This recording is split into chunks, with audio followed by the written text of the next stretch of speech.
It's now 11 years since Luke was murdered. How could you function? How could you stand up? How could you move forward? Sometimes you do what you can to survive. I just don't want to keep doing this.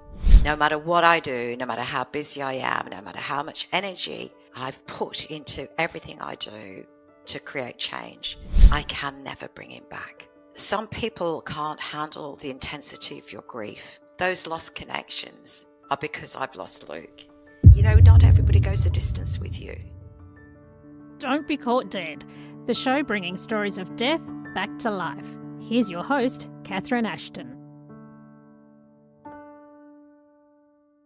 Today I'm speaking with Rosie Batty. Rosie is a tireless advocate for family violence prevention and a symbol of resilience in the face of unimaginable loss. After her 11-year-old son Luke was murdered by his father in 2014, Rosie courageously spoke out, sparking a national conversation on domestic violence. As the 2015 Australian of the Year, she dedicated herself to systematic change, influencing policy and public awareness. In her memoir, Hope, Rosie shares her journey through grief, PTSD, and healing, offering insight into finding light after profound darkness. Thank you for being with me today, Rosie. Hi, Catherine. Now, I have had the opportunity to hear you speak twice. The first time I heard you speak was at the Sorrento Writers Festival when you had just released Hope. That's right. And that was in April last year. And then I also had the privilege of hearing you speak again towards the end of last year at my local library in Frankston. And it was then that I reminded you of the biscuits that I had given you with the crazy Don't Be Caught Dead symbols all over them. And you were kind enough to accept my invitation on coming on the podcast. It was a special moment. Certainly those, the events that have been created around my book and the opportunity to have meaningful conversations in places like libraries and book festivals and other community spaces, has really been a very special time where I've really understood that people are still interested in what I have to say and are motivated into coming and hear me speak. And I think, Frankston was, late afternoon on a Saturday, a little prior to Christmas. And I think if people are taking the time out of their weekend to come and hear me speak, and there were a lot of people there, and it was numbers that they hadn't had before, how honoured and, I am, and how special that is something I reflect on a lot. And what has that experience of, especially in that last year since releasing Hope, what has those experiences of being in community and those settings taught you about, I suppose, that difference between when the first book came out, which was A Mother's Story in 2016, everything you've experienced since then, and then how community has responded in sort of the last 12 months?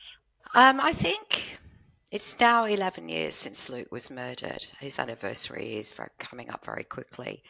And initially, I think people were astounded that somebody who'd experienced a profound tragedy like the murder of your own son and only son, how could you function? How could you stand up? How could you move forward? Because we imagine that we would never be able to find happiness again. We imagine we would never cope. I think we have an impression that people would be bedridden or housebound or incapacitated with their grief. So I think initially the fact that I was able to speak out in a very authentic and genuine way cut through, and it had an impact on so many people. And family violence and the conversation we were having about it changed from that point. Now, that wasn't something I had planned. It wasn't something I knew really what I was doing. It wasn't something that I'd rehearsed for. So I was thrust willingly, it would seem, into the public spotlight. And perhaps intuitively and without really having any idea of how long I would remain in the public spotlight, I grabbed those opportunities because I didn't want Luke to have died in vain. And so many people who experience profound tragedy, no matter what it is, have that absolute, calling to make change in whatever the way they can, because that gives them purpose and meaning in ways that they hadn't anticipated or had planned for. But it does give you a reason to keep going. And I think those decisions I made helped me move forward. But 10 years later, when my book Hope was released, I think people were curious again. They hadn't seen me in the media spotlight as much. They were curious as to how was I going on my journey? What was I doing, or what am I doing now? How am I? Am I doing okay? How has it affected me today? And to look back on that journey, now that I am through the intensity of so many mental health challenges, I can be reflective and balanced about that journey. And I can look back with some regret, some things I would have changed if I could do them again, but an awful lot I did at that time because it felt right, and it was right. And I think that certainty that family violence is a societal scourge that has no place in our community and in any family, that determination to make significant change to the best way I could personally do has helped me enormously, even though the statistics are still overwhelming, devastating. And it's easy to think, well, has that been a waste? Has that been a futile exercise? All of the energy and everything I did, has it achieved anything? And those are the questions you ask yourself, because on the news most days, there will be an incident of family violence, and there'll be a brutal and horrendous tragedy where a woman, predominantly, has been taken and left family members and children devastated and having to face the same journey that I'm living through. And so it is really important to be able to recognize some changes that give you and continue to inspire you and give you hope. And that's what those community events and public speaking engagements in their varying capacities do, because I will always have people come to me and share intimately what a difference it has made. Now, that could be a victim survivor and someone who's felt validated and inspired to make courageous change.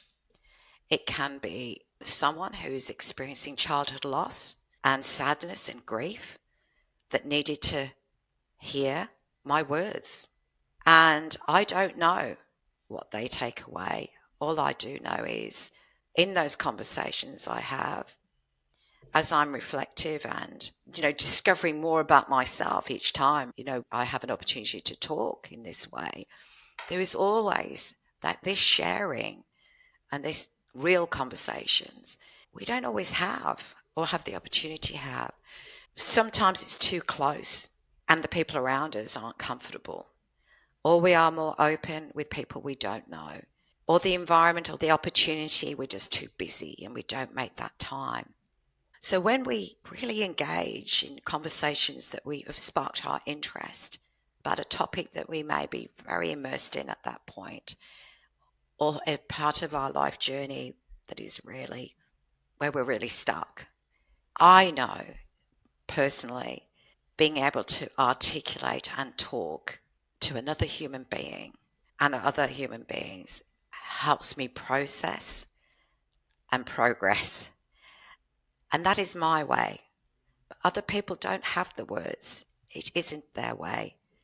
But I think we can all benefit on so many levels from hearing those stories, which is why I see the value of whether it's podcasts or audio books or speaking engagements and things that we can turn up to, either physically or remotely, but through other people's storytelling and shared experiences, we realize we're not alone, that so many of our feelings are hidden, suppressed, because we realize people don't want to always be burdened by the reality of the sadness we may hold or the doubts that we have or the varying conflicts that we manage. So, that's where I feel very fortunate that through the most unfortunate of circumstances, I'm invited and encouraged to do what I have always enjoyed doing. In the past, it would have been having a decent conversation and a meaningful conversation at a barbecue with a glass of wine in hand. But I much prefer that to a loud party. Well, I'm a bit older now. A loud party, big music, can't speak, can't hear anybody. And it's just, I've never enjoyed those social engagements so for me, it's about genuinely meeting people, sparking conversations of depth and reality. And we need, I think, to be able to tune into those or to recognize the importance of them as part of our journey through life. I viewed life as a learning journey, and I know that I will continue to learn until the very end. And so for me, I guess I learn a lot through other people and what I hear and see through their actions, through their words, through their behaviors even. And I guess that's what makes us social creatures. That's interesting that the way in which you view yourself is perhaps, and this is something that you talk quite openly in Hope, and it certainly shows your self-doubt and your vulnerability, but also just your authenticity as a person, that there isn't anything to hide. You're very honest in this book. But that started off as a difficult process, didn't it? That when you started that book writing process with Sue. Yeah. Well, actually, I don't know about being honest isn't a difficult process for me. I think I learned as a child. I don't know whether I learned it or I've always been open and honest. Getting in trouble at school, I told the truth. It's one of my biggest values, being accountable, telling the truth. And sometimes I can say that could be blunt honesty, which isn't always well received. And I've understood that sometimes that has to be more measured or sometimes that has to be more timely. So I look at perhaps the inspiration and the modeling I've had from my family who are genuine, down-to-earth, honest people. And so I've always aspired to be like them, I think. And I think with my book, what was challenging is that I didn't really want to revisit the painful time of Luke's murder. But what I really did want is the book to reflect, honestly, the challenges I faced and some of the regrets I had or the self-loathing I experienced and the less than perfect person that I am, because I felt an imposter on many levels. People had put me on this platform that I felt was unrealistic. And when we elevate people like that so frequently, there is only one way to go, and that is we also pull them down. And that's something I really never want to have experience. So you protect yourself, I guess, as best you can from, through harm. And, you experience a lot of trolling and everyone has an opinion of you. And not everybody sees the way that you grieve or that you're seeking the media spotlight in the way that I genuinely go about it, which is to amplify the voices of family violence victims, to use my influence to create change where I can. It has never been about ego and being put famous and being seen on TV. It's a means to an end. And every single time I stood up in front of the media or on television, in the newspapers, I was on a mission. And I still am. And actually, I still find it a little uncomfortable. But I project myself in this way because I always have. And people think, oh, she's so confident and bubbly and personable and warm and friendly. And I am. But I'm also sensitive and always thinking, have I got that right? Was I good enough? Was that okay? And so in that very moment, I'm expecting at some point to fail. And that conflict is tiring, but I don't know that I'm ever not going to be the same person without it because it's always been with me. And I guess that is also what keeps me genuine, because I push through those self-doubts. I came from a little village in England, and I had to push myself to get on a plane to Australia, traveling on my own. And I've had to push myself every step of the way to go further than I ever thought possible. The limitations of career for me was being a secretary. I didn't aspire and see anything further than that. And so, there's been heightened anxiety and huge self-doubt at different times where I've surpassed, even expectations of the small community I came from in England, and certainly my family, who don't truly understand the work I do and what I do. And because they're in England, they have no idea that I'm a recognised family name by so many people. Mm. What I have found when I lost my mum and I was only 6, my father was a man of his generation. He didn't know how to say he loved you. He didn't hug you, but he was always there in his own way. And I think that little girl has always been seeking that demonstration of love and reassurance. And so I guess that's the thing that I can take from this experience since losing Luke, is what an amazing response people have towards me. And I hope I can continue to honor that, never take it for granted, never assume it, but continue to embrace it because it holds me, and never to become egotistical about it. So I am humorous. I like to have a good joke. I can be a little bit too down to earth, so it depends on my company as to whether my use of language has to lift and shift. So, yeah, it's really lovely that people want me to be me.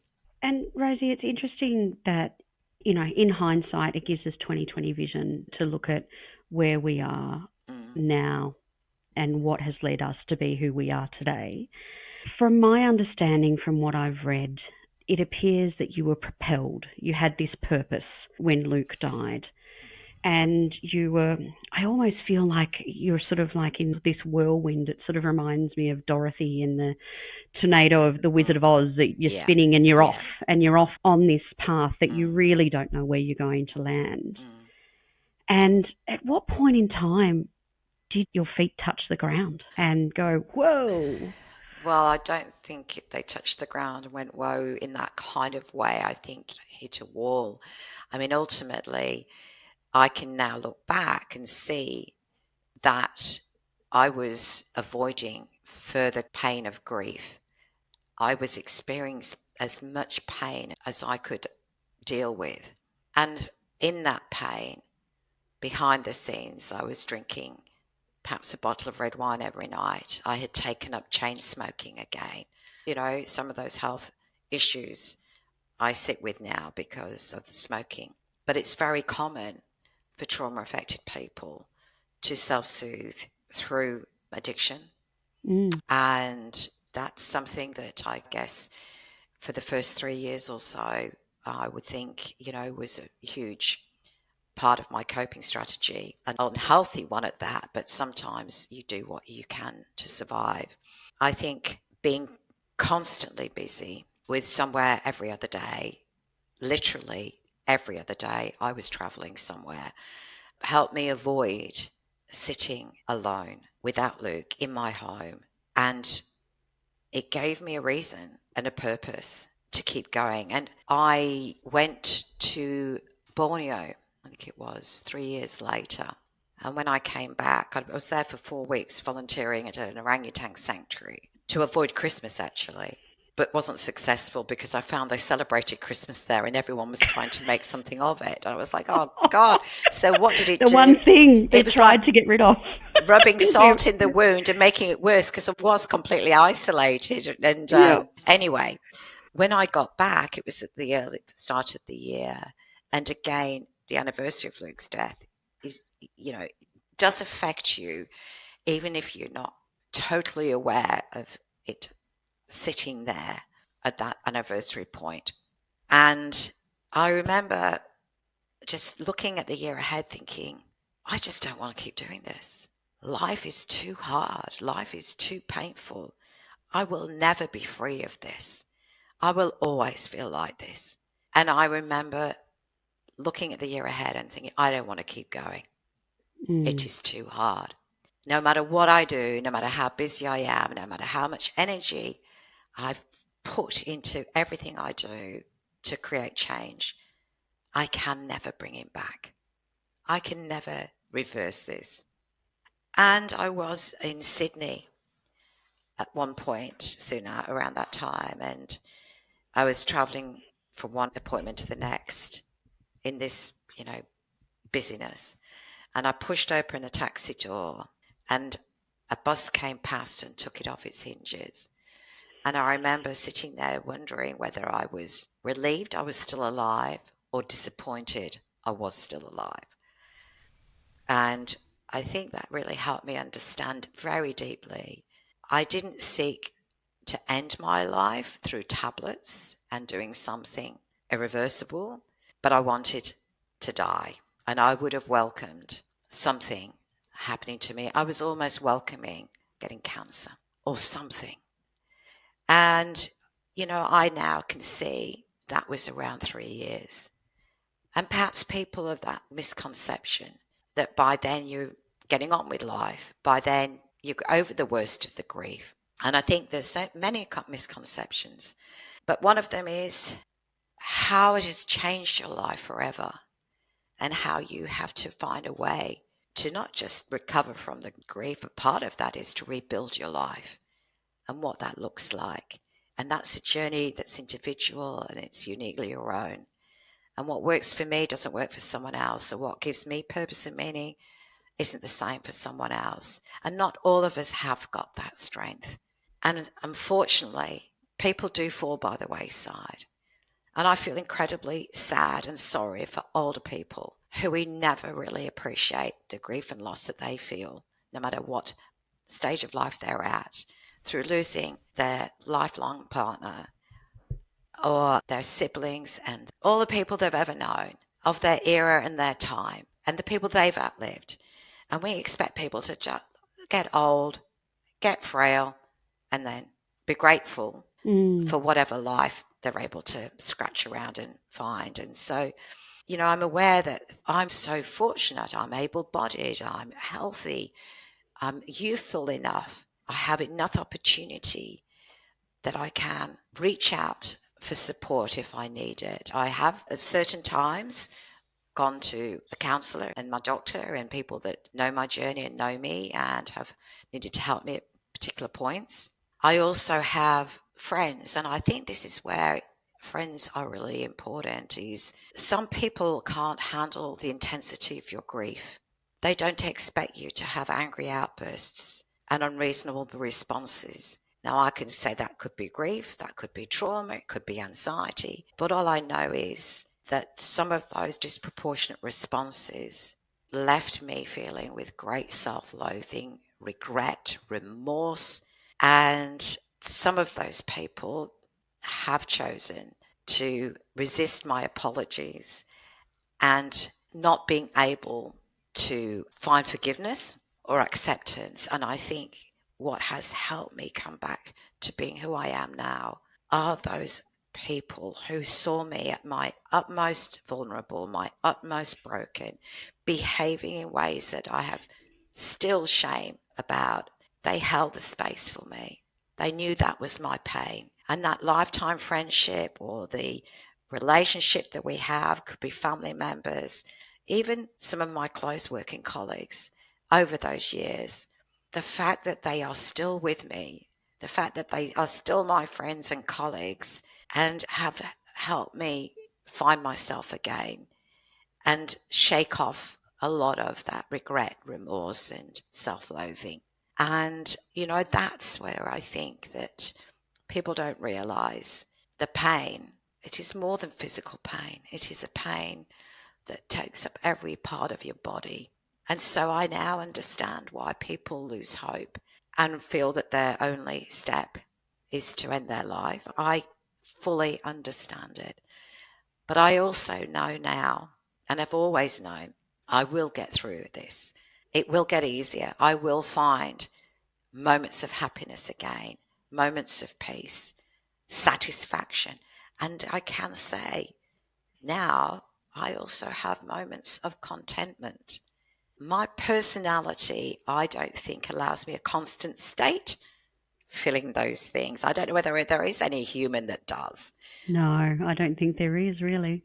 But part of what I do is recognize and say, Rosie, right now, this is contentment. This is actually contentment, because I'm always somebody that is restlessly looking. And so it's a work in progress, but to be present, to be mindful, to not let your worries ruminate, to be not too immersed in the worrying about the future and regretting the past. So I do feel that I'm very aware of the importance and continued work that I need to continue to do. And so, yeah, I think I can't remember your question now, Catherine, but we've got off. No. It's interesting that when you were talking, it made me very much think of what you were saying, how we perceive that as you age. And my grandfather was in his 90s when he died, and I was in my early teens. And I recall him saying to me, "Oh, all my friends are dead." Yeah. And it is something that I think about quite a bit. Well, because I sort of think, it is one thing that we think that is the thing as a society, that as you age. It's the circle of life, Yeah. and we kind of put that down to, it's a circle of life and things like that. But you see, I guess that's the thing. I had a grandmother that lived till she was 100. Now, she died 22 years ago. There weren't many people living to 100 back then. Yeah. And she was an inspiring woman. She was funny. She had a great sense of humor. She was kind. She was motherly. Everybody loved my Nana. Everybody. And she was a great inspiration. But she outlived everybody, including, one of my cousins who died tragically of a brain tumor. She outlived my mother, who died tragically and prematurely at the age of 37 and left 3 children under the age of 6. But she didn't dwell. And she was a delight for people to visit. She was still in her own home. So she had a really lovely older age that I'm not sure I will have with my life choices and, lack of family members and things like that. But it still inspires me and has shown me how perhaps to look at continuing living life throughout the course of your life. But my father, again, he's recently just died. It's still very recent for me. He was 92. And you know what? He had a packed church because he'd lived in that area all his life. But he'd outlived nearly all of his friends of that generation. One of my uncles is still alive, and, so there's one or two. But one of the last living friends is of exactly the same age. And they grew up in the village together, this small little village, went to school with each other, all of those things. And David is still alive, but he's certainly a very elderly gentleman. And I just feel my dad always had the attitude. He was still driving. He was still living life up until the day he didn't. He Yeah. still wanted to do what he could do, visit people, all the things, he didn't give up. He didn't accept. So those are the things I think I feel very fortunate that stoicism, strength, some really great qualities that I think I draw from. And it's because of the family and the community that surrounded me. And those, so my link to the UK is still so strong and conflicted because I choose to live on the opposite side of the world. Mm. And Yeah. so, there is always that conflict. But I think on the flip side of that modeling of stoicism and strength was a lack of emotional support. So the emotional support I have needed as a little girl wasn't available to me. And it wasn't a fault of my parents. It was through tragedy, my mum dying, and it was through an era where children were seen, not heard, their emotional needs were not met, people coped by compartmentalization.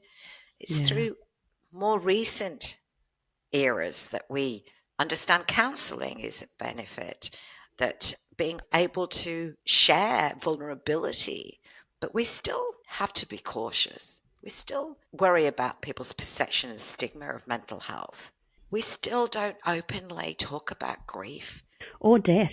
or death. And I think many people that have to make significant change in their life moving forward because of death of someone close, no matter who that may be, not everybody goes the distance with you. And that for me was something that I struggled with enormously for at least the first 2 years. I noticed everybody that was no longer part of my life. And I think people exit out of your life for varying reasons, but it's like abandonment. It was a huge abandonment for me, and really an abandonment through the loss of my mother has been something I'm incredibly sensitive around.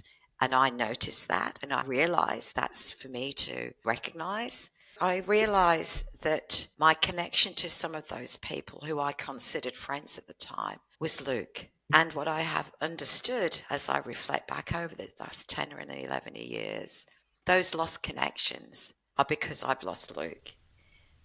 And I had to make new connections. And so for me, there was a period of time where I was very focused on my loss.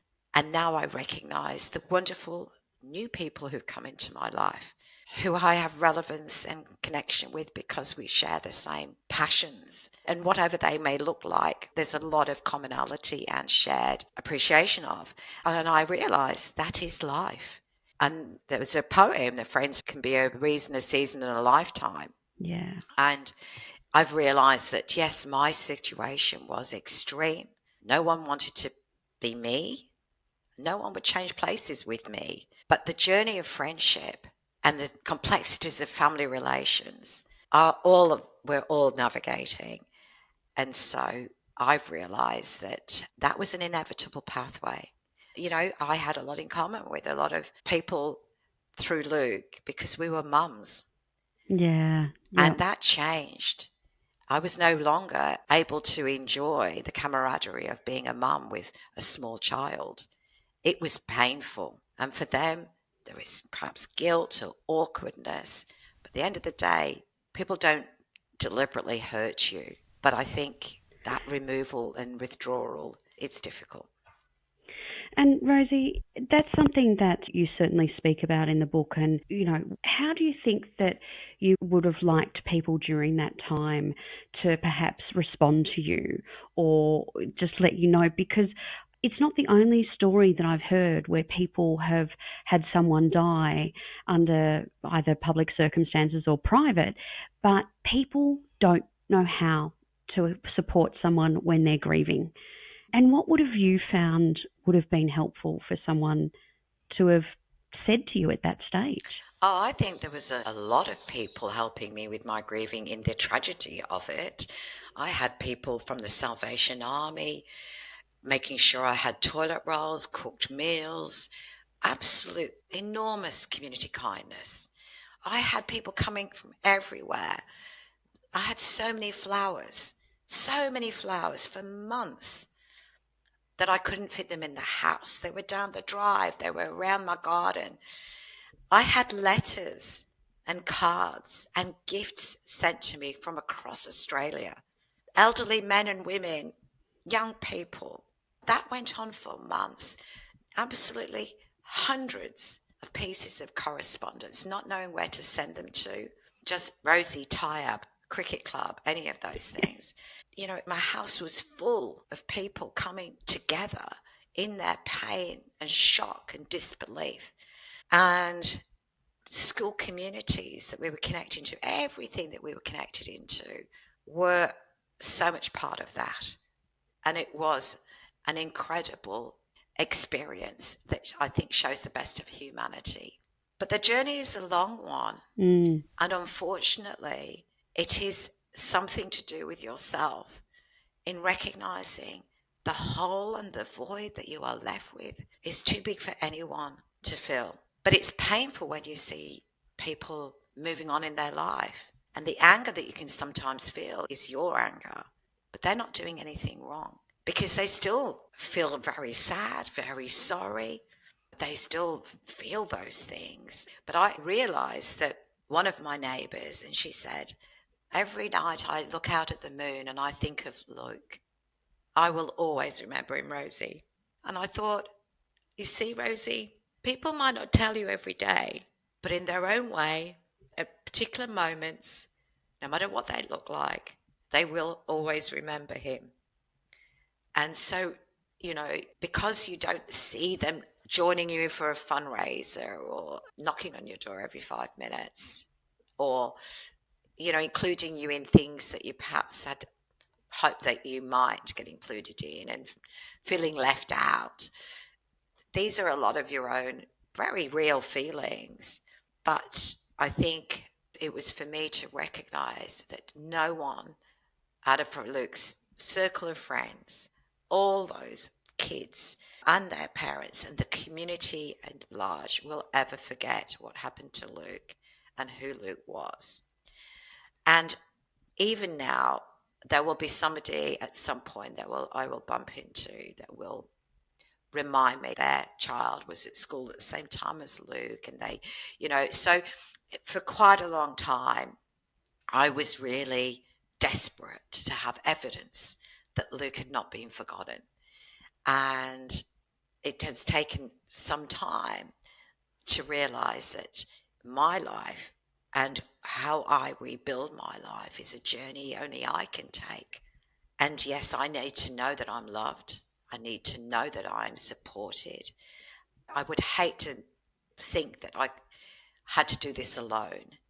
But I realize that those genuine lifetime friends that have always been there, and I've got several in the UK that I grew up with or went to school with that I've continued to have strong friendships with even now.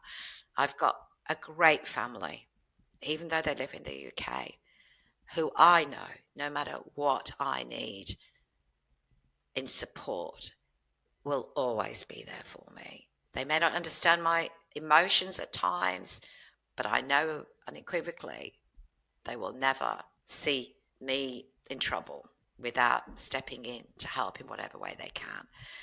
And I think friendships can be more tenuous. And I think those who have the capacity and emotional intelligence can have that ability to recognize that your response to something is not directly personal to them. And you really appreciate that that deepens and strengthens your friendship. And you want to be that friend for them. And what I don't like is when people shield me and think, don't let Rosie know because they think it might upset me. It really is one of the worst things you can do, And I think that's largely being trauma affected as well. I need to know. I don't want people to be frightened of upsetting me. I want the truth. I want blunt honesty. Don't skirt around. And what I did need, coming back to your question, which is a very difficult thing for anyone to do, is actually let me know when I've hurt their feelings.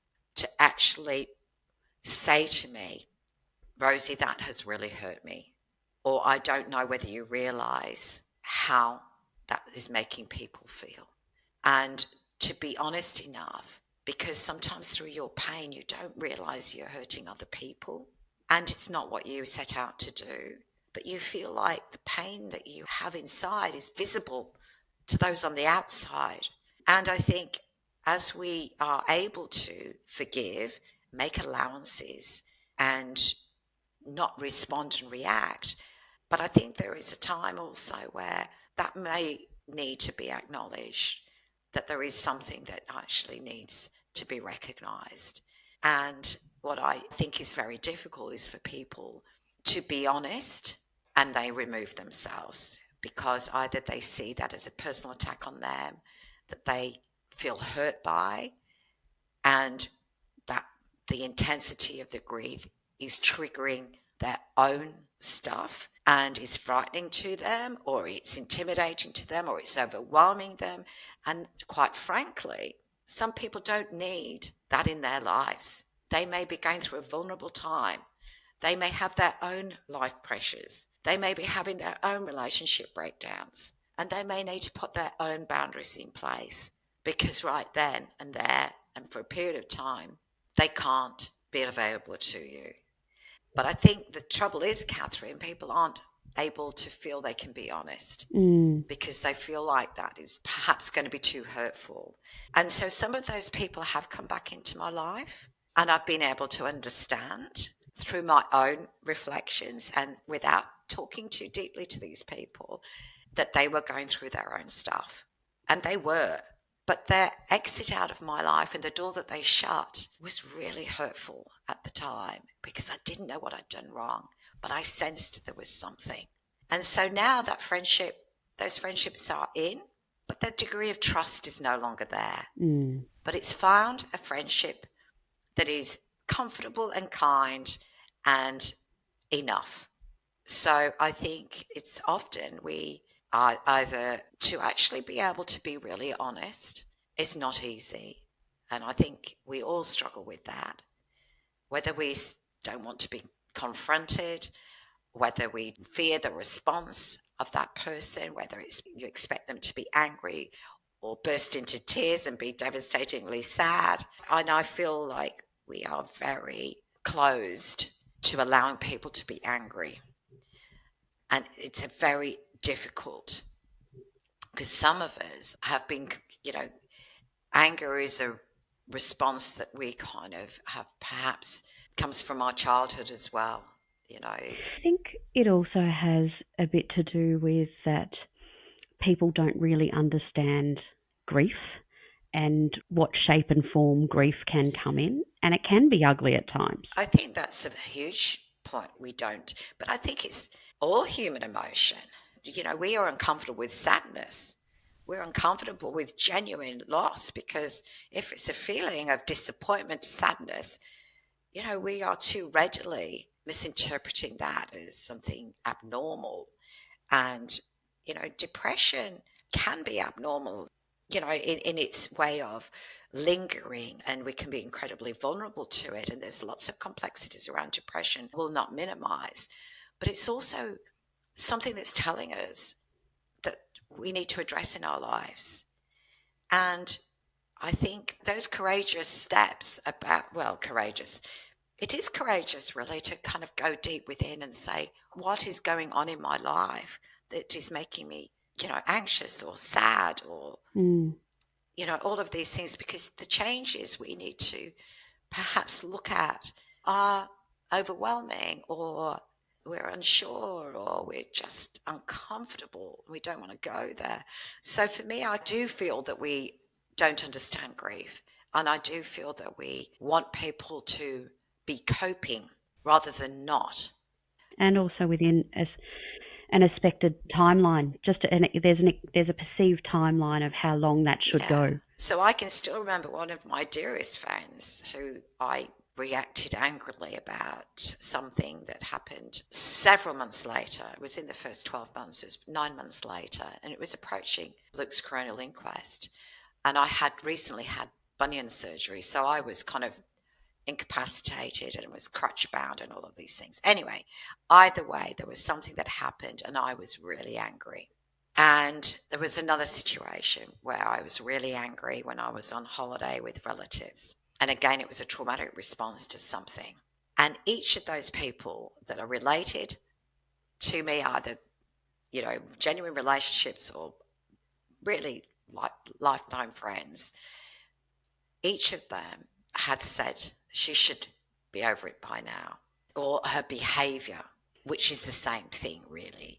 Yeah. This kind of response and behaviour should be over it by now. And, that was within the first 12 months of a child being murdered in front of you. What are you thinking? How could you possibly think that my emotional well-being was going to be recovered by a particular time? And so, and I think the very energy that I draw from that helps me survive is the very energy that bursts out when not properly channeled, or not. I don't know about properly, because I think it's the shame that I've sit with through being honestly emotional. So, you suppress a lot, but I think we all do. there is a way to project yourself. So I think, it's understandable in the moment of absolute tragedy that we are broken and distraught and deeply saddened. And yeah, so I think it takes a lot of people having their own self reflection, self awareness, and self responsibility. And so a lot of us don't. I think I try to. It may be delayed at times where I reflect more later and then see how that may have impacted on somebody or how I could have responded better or differently and had a different outcome and a better experience. And I think that's what you try to do. And when I say it's a journey of learning, is you're seeking through wisdom and insight to continually be a better human.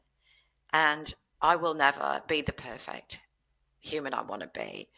And I look at some of my friends whose qualities and personalities I admire so much, and they're different to me.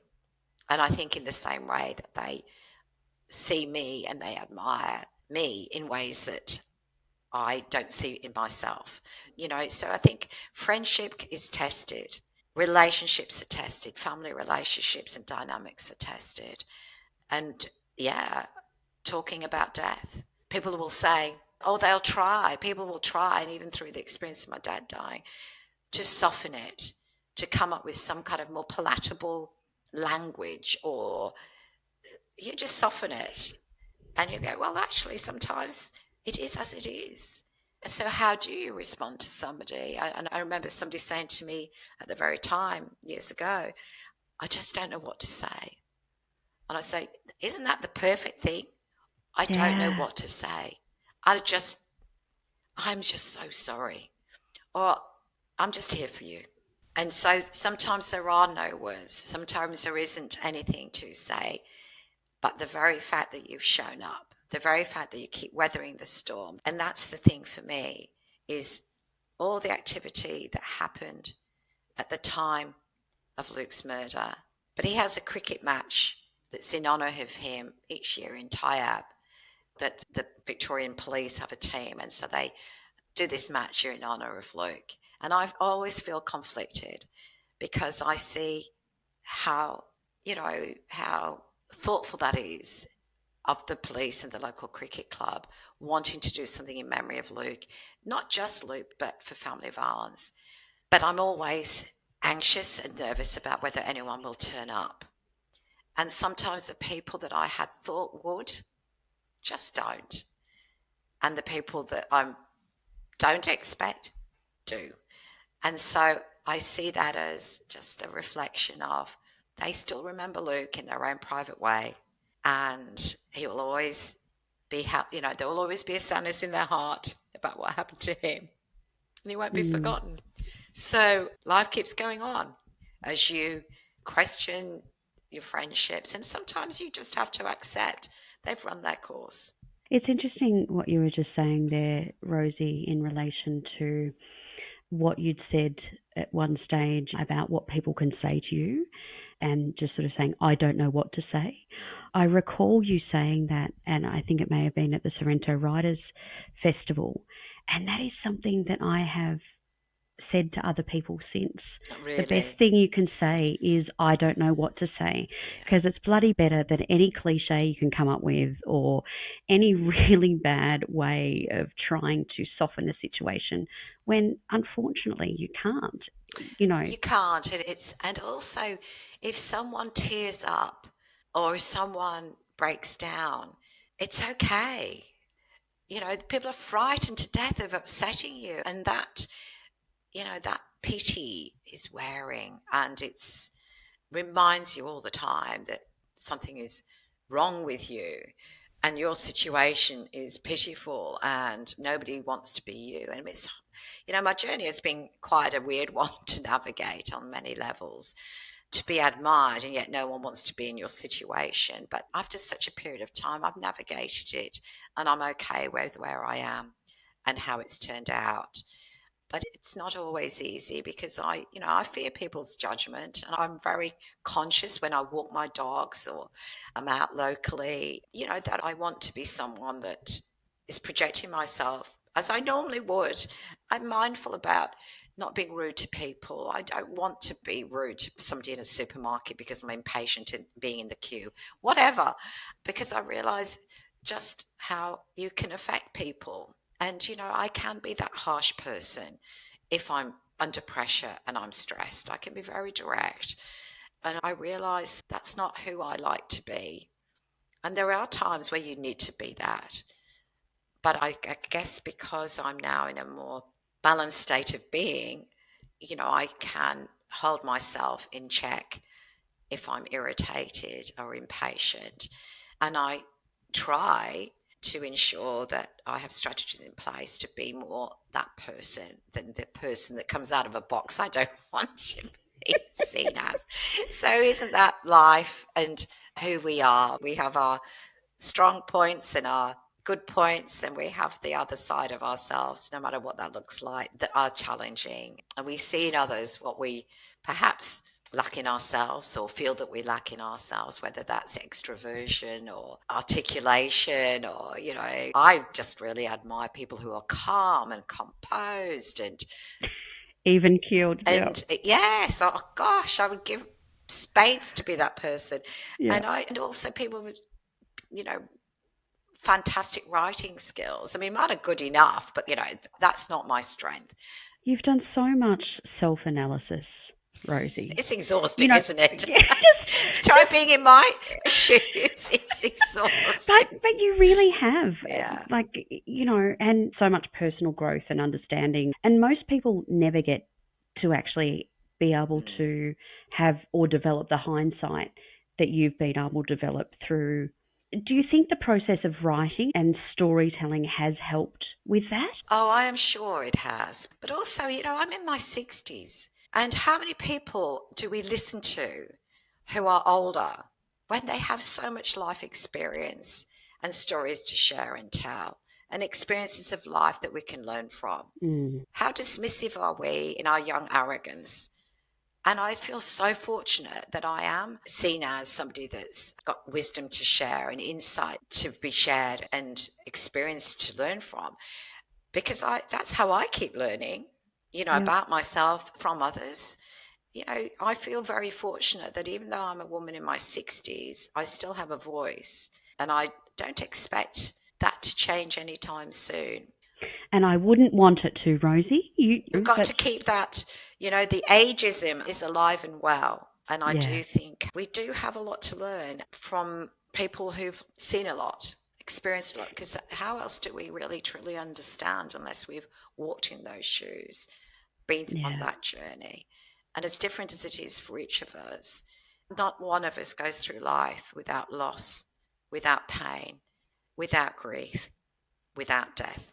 I love the fact that you have your close circle of friends, and it seems to be some of the self-care that you did for yourself over the last few years has been going on walks with those wonderful friends of yours.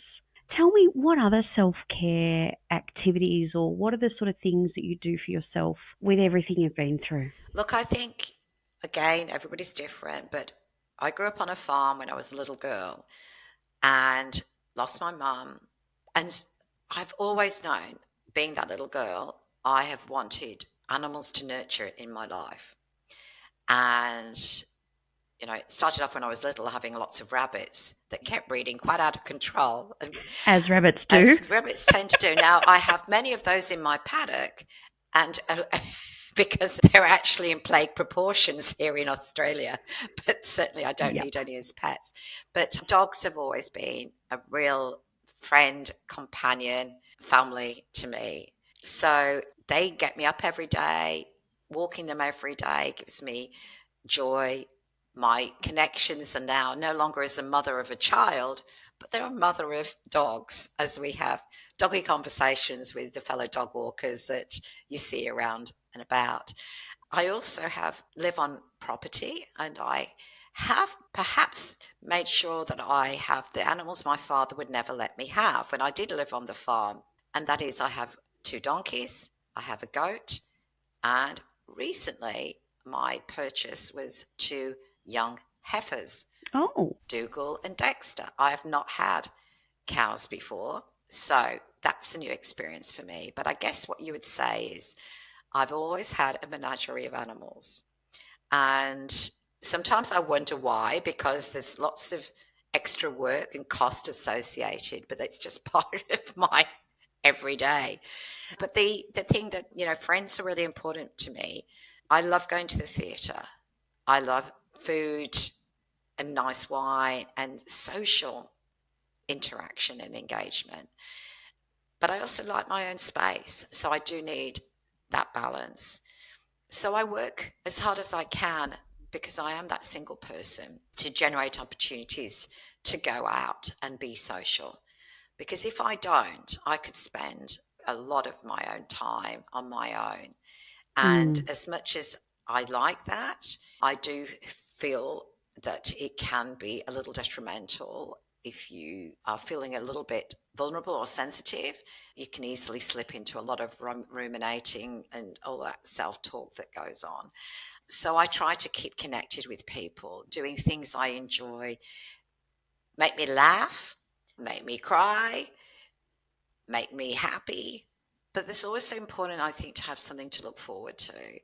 And I will be going to Malta in June to one of my old school friends' daughter's wedding. Oh, wow. So I'll be going there to catch up with old school friends.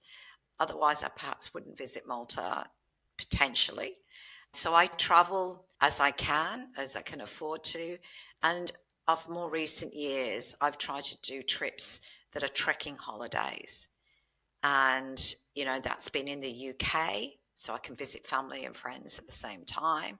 But I've been to Portugal, Japan, Scotland.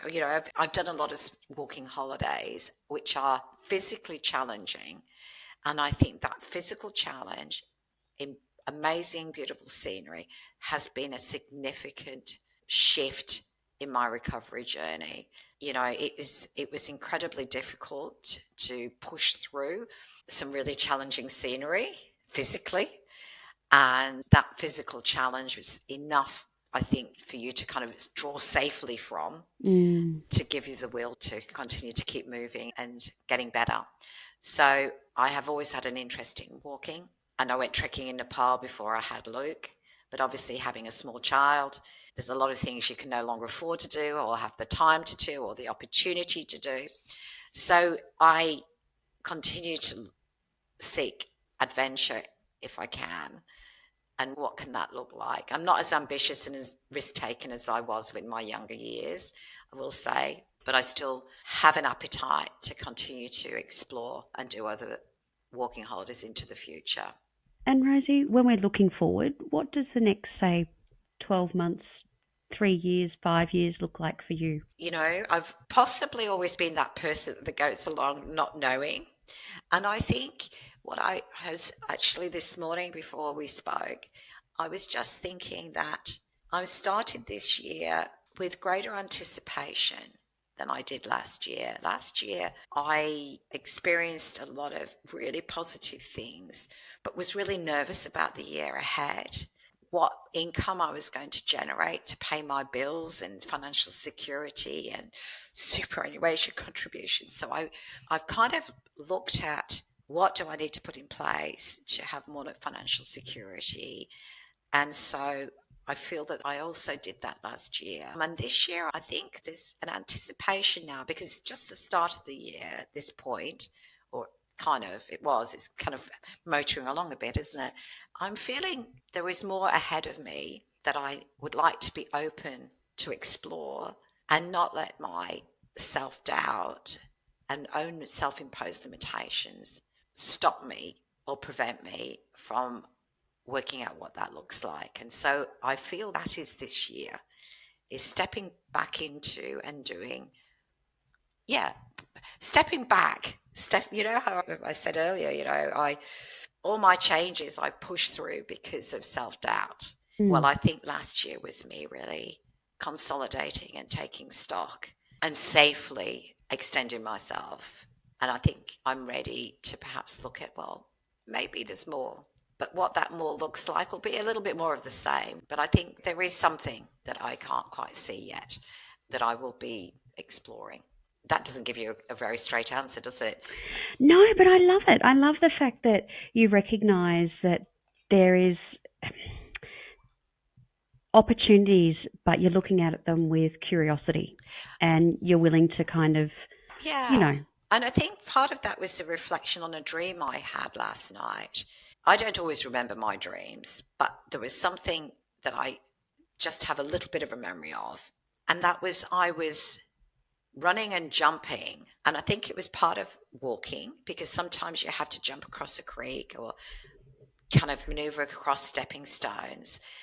But there was a lightness and it was jumping and there was running. And sometimes my dreams have been in the past where something has slowed me down to the point where I'm in like unable to run. I'm so slow. If I try to run, I just forgotten how to do it. So I think that's a reflection again of feeling stuck, of not being able to move because all of those things we're talking about. So I think that was what my reflection was, is interpreting. I'm light. I'm seeing that, there is energy perhaps in me for what's ahead. So I think, I'm no dream expert interpreter, but I'm going to go with that. I think you should just run with that, Rosie, and I think that's a beautiful way to know that, there is only one Rosie Batty, and, you're certainly good enough for us, Rosie, that's for sure. You don't need to be anyone else. Just keep being yourself, and I'm so happy to hear that you have energy that is coming from your dreams and curiosity for the future. So I can't wait to see what that involves. And so how I applied that burst of energy, Catherine, is I am cleaning with a vengeance right now. So that's just a little household secret. I've been cobwebbing. I've been looking at nooks and crannies and corners and going, gosh, yeah. So there's a new renewed energy behind my house cleaning right now. So that's how I'm currently challenging it. Yeah, that's good to hear, Well, I can't thank you enough for being with us today, Rosie. I really appreciate your time. Thank you, Catherine. I've really enjoyed it. Don't be caught dead forgetting to subscribe. And here are some more videos we know you'll love.